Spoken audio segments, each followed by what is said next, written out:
সম্প্রতি চিরদিনই তুমি যে আমার ধারাবাহিকের নায়ক নায়িকার বিতর্কের কারণে ধারাবাহিকের ভবিষ্যৎ নিয়ে প্রশ্ন উঠে গিয়েছিল। কি হয় চাপা উত্তেজনা নিয়ে যখন দিন কাটছে, তখনই শুক্রবার বিকেলে দিতিপ্রিয়ার একটি পোস্টে অনুরাগীদের দমচাপা ভাব উধাও।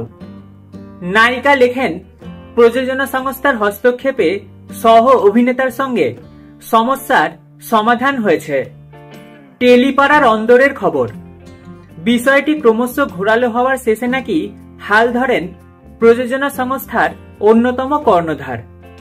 তিনি বৃহস্পতিবার রাতে নাকি জিতুর সঙ্গে আলাদা করে কথা বলেন, জানতে চান নায়কের কাজে কোনো আপত্তি আছে কিনা, কিংবা তিনি নায়িকার সঙ্গে আগের মতোই স্বচ্ছন্দে অভিনয় করবেন কিনা।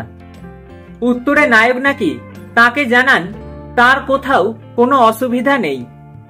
একইভাবে প্রযোজক নাকি কথা বলেন দিতিপ্রিয়ার সঙ্গেও। এইভাবেই সমস্যা মিটিয়ে দেন তিনি।